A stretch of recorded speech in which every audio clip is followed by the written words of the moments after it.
ఆ ఫోన్ ఇవ్వండి. చెప్పరా, ఆ ఫ్రెండ్ నెంబర్ ఏంటో చెప్పు. చెప్పరా, చెప్పు వాడి నెంబర్ చెప్పు. అది అది నెంబర్ చెప్పమంటే నసుగుతావేంట్రా?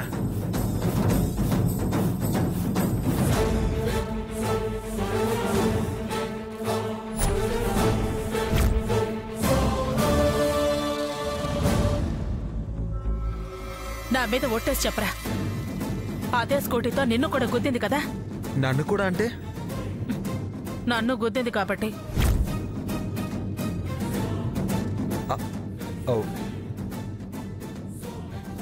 చూసారా చూసారా అండి, దానికి మేమంటే ఎంత చులకనా? నన్ను పడేసింది చాలక వాడు కాలు విరిచింది. అయ్యో, కమిషనర్ భార్య కొడుకులనే కాదు, ఇలా బండితో గుద్దటం ఒక నేరం. లైట్ లేని బండి రోడ్డు మీద నడపడం ఇంకో నేరం. మేనమావగా దాని పెళ్లి ఎప్పుడో చేయటం కాదండి. కమిషనర్ గా మీ పవర్ ఏంటో ఇప్పుడే చూపించండి. ఏం చేయమంటావు?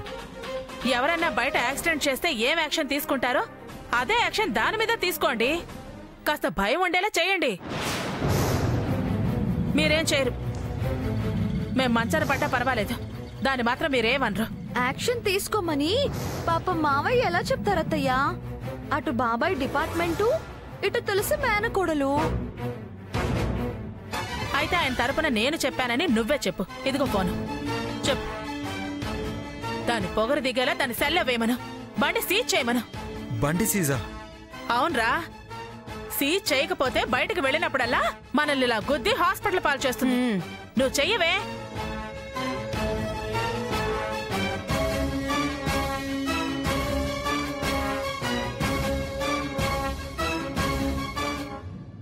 సార్, ఎస్ఏ మన్రత్నాన్ని మాట్లాడుతున్నాను, చెప్పండి సార్. నేను సార్ని కాదు, సార్ వారి కాబోయే కోడల్ని. చెప్పండి మేడం. సార్ మిస్సెస్ ని, సార్ కొడుకుని. నేను బండి నెంబర్ చెప్తాను, రాసుకోండి. చెప్పండి మేడం. AP16 BR 7565. ఈ బండి ఓనర్ యాక్సిడెంట్ చేసి ఫ్రాక్చర్ చేసింది. మీరు అర్జెంటుగా బండిని సీజ్ చేసి ఆవిడ మీద యాక్షన్ తీసుకోవాలి. అలాగే మేడం.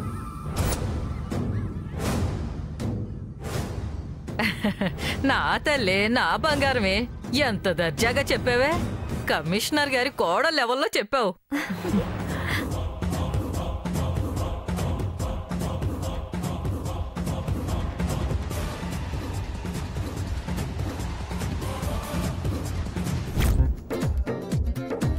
రేపు తులసి స్కూటీ సీజ్ చేస్తే డిపార్ట్మెంట్లో మామయ్య పరుగు పోతుంది, తలెత్తుకుని తిరగలేడు, తులసికి చెడ్డ పేరు వస్తుంది. పైగా ఉన్న ఒక్క బండి సీజ్ అయితే తులసి చాలా ఫీల్ అవుతుంది. ముందే ఈ విషయం తులసికి తెలియజేస్తే సీజ్ అవ్వకుండా జాగ్రత్త పడుతుంది, బండి ఎక్కడన్నా దాచేస్తుంది.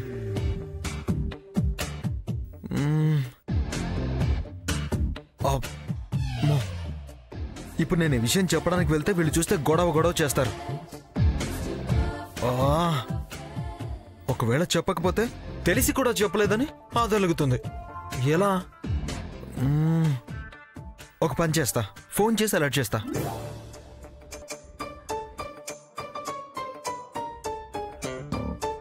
Pickup pickup pickup.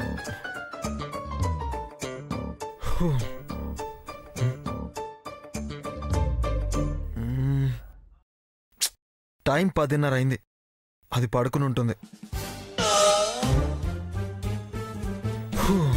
రేపు ఏం రాద్ధాంతం అవుతుందో. వీళ్ళు ఆగరు, అది తగ్గదు, యుద్ధమే. ఏం జరిగినా నేను మాత్రం చేయగలిగింది ఏం లేదు. రేపు మార్నింగ్ నాన్నకి ఏదో రకంగా నచ్చజెప్పి బండి పట్టుకెళ్లకుండా ఆపేయాలి.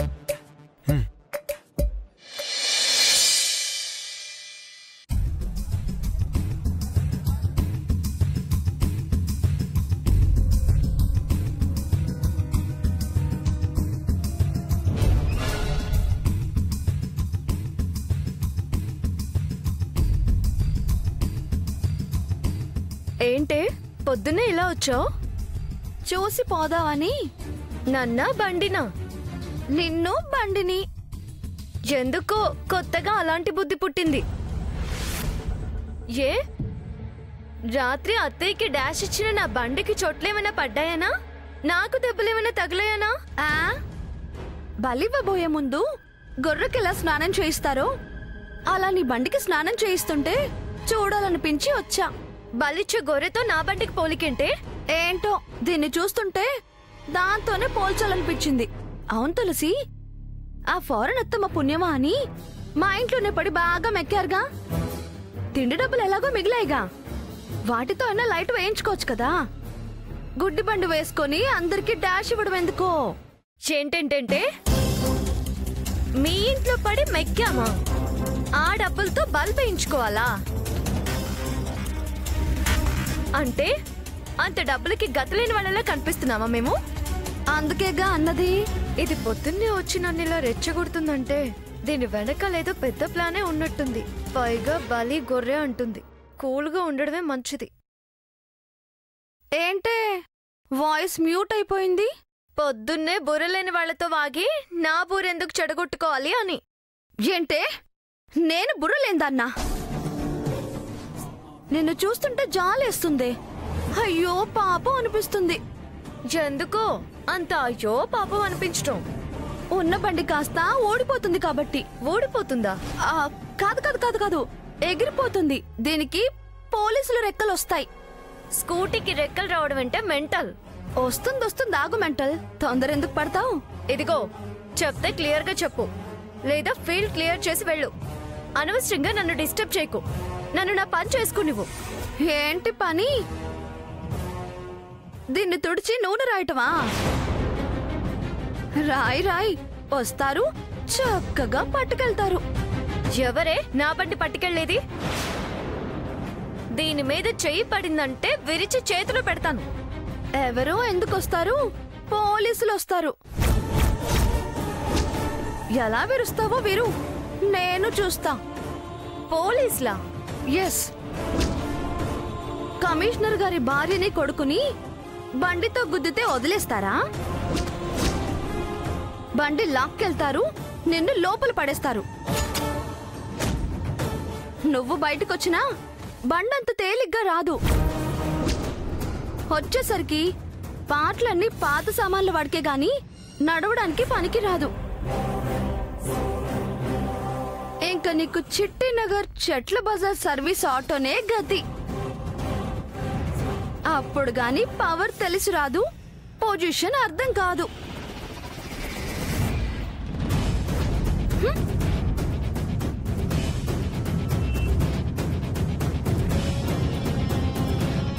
అంటే వీళ్ళు పోలీస్ కంప్లైంట్ ఇచ్చారన్నమాట. సాంబయ్య,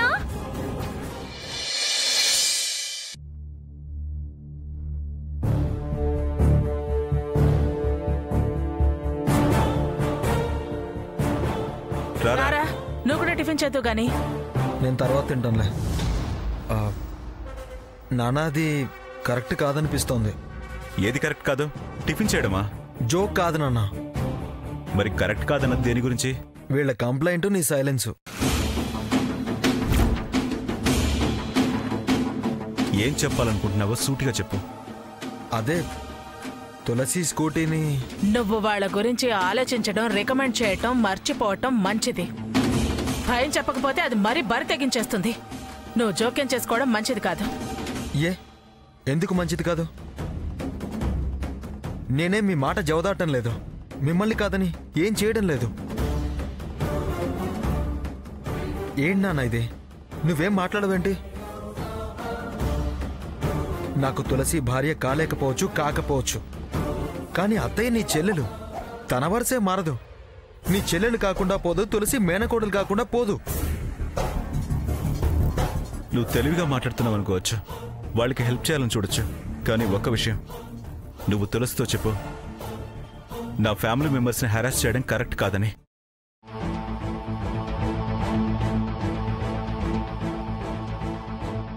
చూడాదిత్య, నువ్వు వినయ్తో వదినతో ఏదేదో వాగావంట. అయినా ఊరుకున్నాను. ఎందుకంటే వాళ్ళు అమెరికా వెళ్ళిపోయారు కాబట్టి. చూడు, తులసికి నీకు ఏదో ఉందని వాగే నువ్వే దాని జీవితం నాశనం చేసిన వాడి బావుకో. అది మానుకుంటే చాలా మేలు చేసిన వాడి అవుతావు. ఏంటి వాడతా అలా చెప్పాడా వీడు? చెప్పాడనే కదా అడిగేది. అందుకే వాళ్ళు అంత అర్జెంటుగా వెళ్ళిపోయారు. అదేం కాదు, పెద్దమ్మ ట్రీట్మెంట్ కోసం వెళ్ళారు. అలా కాకపోతే నువ్వు ఇలా చెప్పావు వెళుతున్నావు అంటారా? వాళ్ళున్నప్పుడే ఈ విషయం నాకు చెప్పుంటే వీడి సంగతి తేల్చుండేదాన్ని. ఆ తులసి దాని పిచ్చి వీడికి ఎక్కించినట్టుంది. ఎవరి పిచ్చి ఎవరి తలకెక్కినా వాళ్ళ పిచ్చి వేషాలు నా దగ్గర సాగవు. వాళ్ళు తప్పు చేయటం, మీరు పోనీలే అని క్షమించేయటం వాళ్ళ కలిసైపోయిందండి. దానికి ఎన్ని రకాలుగా ఎన్నిసార్లు చెప్పినా తలకెక్కటం లేదు. తలకెక్కించుకోకపోతే వాళ్లే తల పట్టుకుని కూర్చోవలసి వస్తుంది. దానికి మీరు మావయ్యగా కాకుండా కమిషనర్గా కూడా దానికి తెలిసి రావాలండి. గట్టి దెబ్బ తగిలితే గాని దాని పొగరు దిగిరాదు.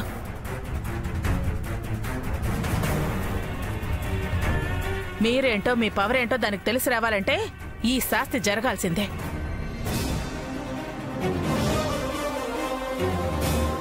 రే, కావాలంటే రేపు నేను స్టేషన్ నుంచి తెప్పించిస్తాను. నువ్వు మాత్రం తలదూర్చుకో. మీరు పదండి.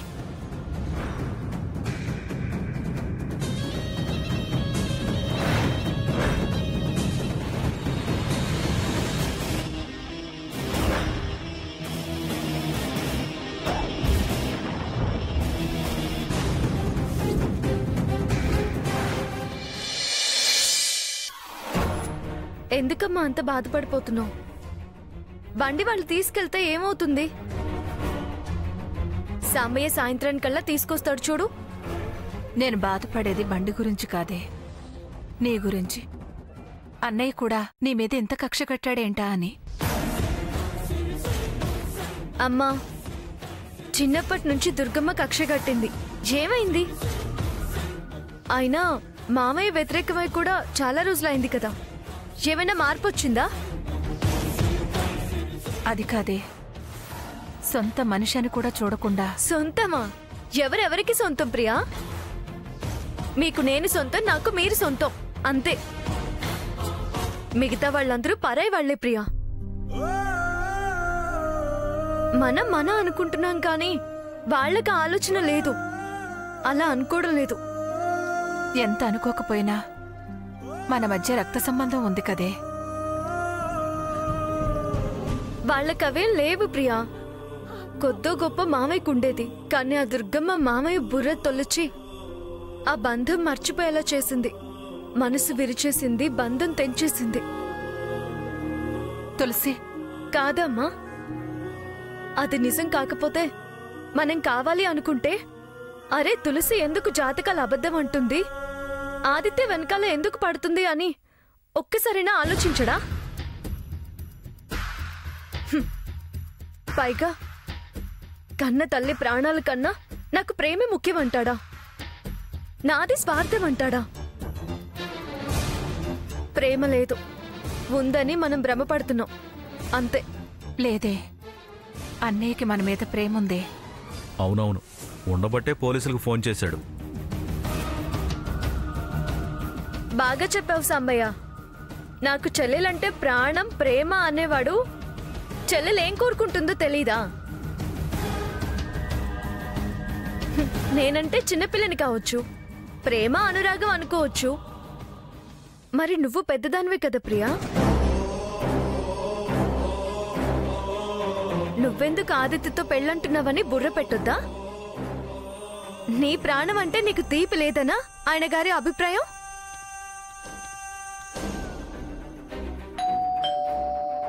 అదిగో వాళ్ళు వచ్చినట్టున్నారండి.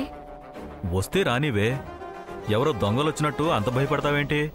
ఓ, మా డిపార్ట్మెంట్ వాళ్లేగా, నేనేదోటి చెప్పి పంపిస్తాలే. సాంబయ్య, పెద్ద ఆఫీసర్ ఆర్డర్ వేసినట్టున్నారు, నీ మాట వింటారా? నువ్వు మాత్రం వాళ్ళని బతిమలాడొద్దు. ఏం చేస్తారో చూద్దాం. ఆయన గారి ప్రేమ ఎంతో కూడా అమ్మకు తెలిసి రావాలి.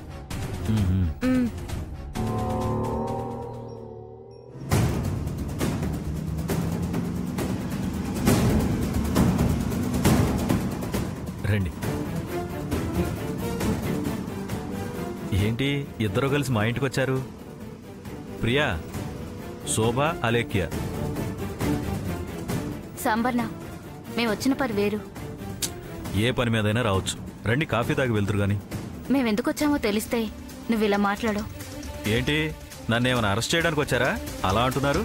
అది కాదన్నయ్య, ఆ రోజు మన తులసి నైట్ యాక్సిడెంట్ చేసింది.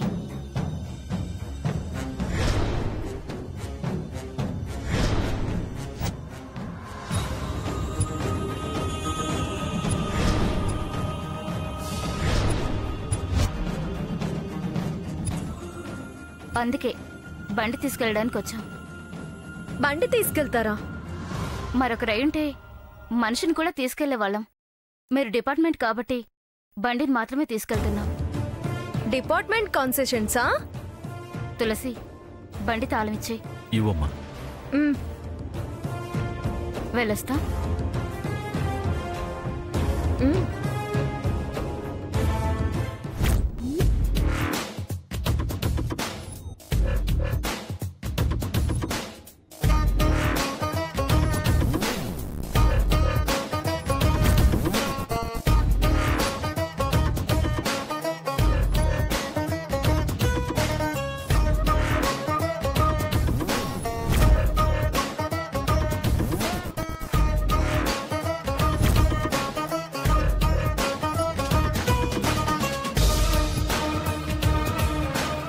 నమస్తే మేడం.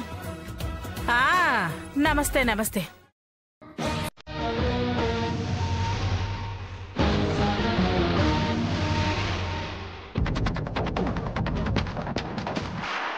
చూడవే వాళ్ళు ఎలా చూస్తున్నారు. వెక్కిరించాలని కాచు కూర్చున్నారు. ఏంటి వినయ విదయ రామ ఎన్టీఆర్ గారి కథానాయకుడు సినిమాలు ఏమైనా వేశారా? చూడడానికి వచ్చారా? మీ చూపు ఎప్పుడు మా ఇంటి మీదేనా? వెళ్ళండి అవతలకి. చూడొత్తయ్యా ఎంత పొగరుగా వాగుతుందో. ఏ తులసి, ఎందుకే నీకు పొగరు? పోనీలే అని దయ తలిచాం కాబట్టి నువ్వు ఇంట్లో ఉండగలుగుతున్నావు. లేకపోతే బండితో పాటు నువ్వు వెళ్లాల్సి వచ్చేది పోలీస్ స్టేషన్ కి. ఆహా, ఏం దయా, ఏం జాలి, ఏమి కరుణ. నా బండి వెళ్ళినా అక్కడ ఉండిపోదు, నేను వెళ్ళినా ఉండిపోను. స్టేషన్ నాకేమైనా కొత్త? డిపార్ట్మెంట్ మా సామెకి తెలీదా? మీకెందుకు తెలీదు? మీకు అన్నీ తెలుసు. అలాగే నాతో పెట్టుకుంటే ఏం జరుగుతుందో కూడా కాస్త తెలుసుకో. ప్రియా, సాంబయ్య, ఇక నుంచైనా మీ అమ్మాయిని జాగ్రత్తగా ఉండమని చెప్పండి. నా జోలికొస్తే ఇలాగే ఉంటుందని భయం చెప్పండి. నా జోలికి కూడా రాకూడదని చెప్పండి. ఏ పోవే తింగరబుచ్చి. తను పోతే చల్లకు గతలేదు గాని పెరుక్కు చీటి రాసి పంపినట్టుంది. దుర్గమ్మనే ఇక్కడ దేకడం లేదు, ఇంకా నీ లెక్కేంటే? మోట కంట్రోల్ చేసుకో. ఇంతకన్నా నువ్వు చేసేదేముంది దుర్గమ్మ? కంట్రోల్ అంటున్నావు? సెల్లోకైనా వెళ్తాను గాని నీకు సరెండర్ కాను. ఇదిగో, దాని వాగడేం వింటారు కానీ మీరు వచ్చిన పని చూసుకోండి. చూడండి,